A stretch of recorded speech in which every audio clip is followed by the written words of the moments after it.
সাবেক অর্থ পরিকল্পনা মন্ত্রী আমাদের প্রিয়জন, আমাদের সকলের শ্রদ্ধার পাত্র ছিলেন, সিলেট বন্ধু, আমাদের আপনজন ছিলেন।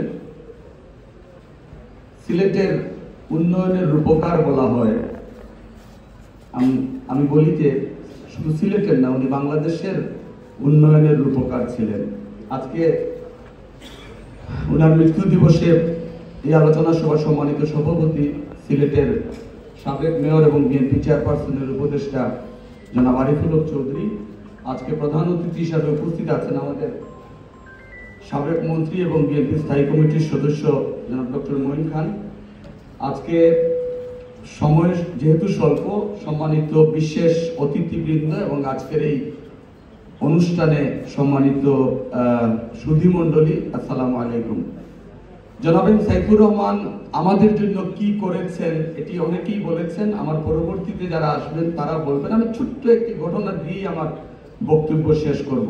আমার মনে আছে জনাব সাইফুর রহমান মৃত্যুর ঠিক আগে, কয়েকদিন আগে অথবা 2-3 দিন আগে উনি সিলেটে যখন শেষবারের মতো এসেছিলেন, যে সার্কিট হাউসটি উনি নিজে করেছিলেন,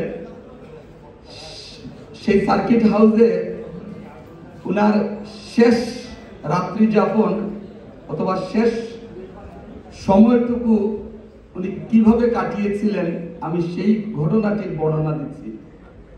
তখন সিলেটের জেলা প্রশাসক ছিলেন সাজ্জাদুল হাসান, নিশ্চয়ই আপনাদের সেই নামটি মনে আছে। জনাব সাইফুর রহমান যখন সার্কিট হাউসে থাকার ইচ্ছে পোষণ করেছিলেন, তখন সাইফুর রহমান সাহেবকে একটি রুম বরাদ্দ দেওয়া হয়েছিল। ওই রুমের ভিতরে যখন উনি প্রবেশ করেন, ওই রুমে তখন আমি ছিলাম এবং আমার সাথে বিএনপির আরো কিছু নেতাকর্মী ছিলেন।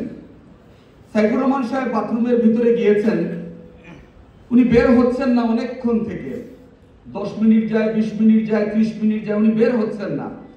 আমরা একটু চিন্তার মধ্যে পড়ে গেলাম যে জনাব সাইফুর রহমান বাথরুমে গিয়েছেন, এত দেরি হওয়ার কথা না, কেন বের হচ্ছেন? আমরা একটু দরজায় ঠোকা দিচ্ছিলাম, আমার ভয় হচ্ছিল যে এইভাবে ধাক্কা দেওয়াটা কি উচিত হচ্ছে।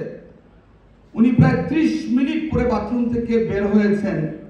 বের হয়ে উনি আমাদেরকে শুধু এটুকু বলেছিলেন যে তোমরা আমার জন্য একটা মুড়া পর্যন্ত রাখতে পারলে না। এই আক্ষেপটুকু উনি করেছিলেন।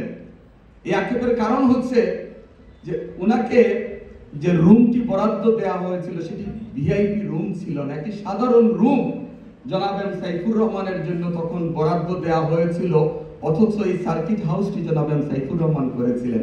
এটিই ছিল গত 1.5 দশকের দুঃশাসন, এটিই ছিল গত সরকারের প্রশাসনের দলীয়করণ। আমি আজকে দাবি জানাবো, এখানে আমাদের স্থায়ী কমিটির সদস্য আছেন, আমাদের দলের আইএফ যারা এখানে আছেন, ওই সময়ে প্রশাসনের দায়িত্বপ্রাপ্ত যে কর্মকর্তা ছিলেন জনাব সাজ্জাদুল হাসান সহ এই সিলেটের প্রশাসনে যারা ছিলেন, জনাব সাইফুর রহমান শুধু অর্থমন্ত্রী ছিলেন না, উনি বিশ্ব বরেণ্য একজন অর্থনীতিবিদ ছিলেন এবং এই সাইফুর রহমান এই সার্কিট হাউসটি প্রতিষ্ঠিত করেছিলেন। উনি অসুস্থ ছিলেন এবং একজন অসুস্থ সাবেক অর্থমন্ত্রীকে এই রুমটি বরাদ্দ দেওয়ার অপরাধে সেই সাজ্জাদুল হাসান সহ যারা কর্মরত ছিল জেলা প্রশাসনে, তাদেরকে বিচারের আওতায় নিয়ে আসা হোক, এটি আমি আজকে দাবি জানাচ্ছি। বাংলাদেশ জিন্দাবাদ।